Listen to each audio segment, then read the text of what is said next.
شروع اللہ کے نام سے جو بڑا مہربان اور نہایت رحم فرمانے والا ہے۔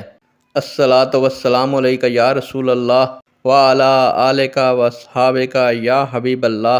السلام علیکم معزز ناظرین و سامعین، اللہ تعالیٰ سے دعا ہے کہ اللہ تعالیٰ آپ لوگوں کو صحت و تندرستی عطا فرمائے اور آپ لوگوں کو ہمیشہ خوش و خرم رکھے، آپ کو ظالم کے ظلم، حاسد کے حسد سے محفوظ فرمائے۔ آج کی ویڈیو کا عنوان ہے، کیا طویل عرصہ میاں بیوی کی مباشرت نہ ہونے سے نکاح فاسد ہو جاتا ہے؟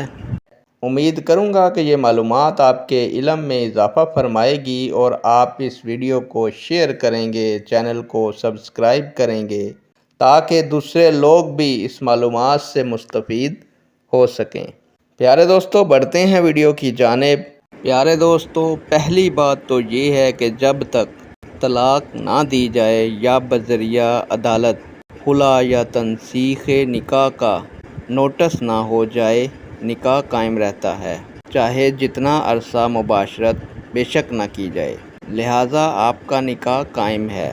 دوسری بات یہ ہے کہ اگر وہ شخص آپ کے حقوق پورے نہیں کر رہا اور طلاق بھی نہیں دے رہا تو تنسیخ نکاح کا دعویٰ کر سکتے ہیں تاکہ آپ کو حق مہر بھی ملے اور اس شخص سے جان بھی چھوٹ جائے۔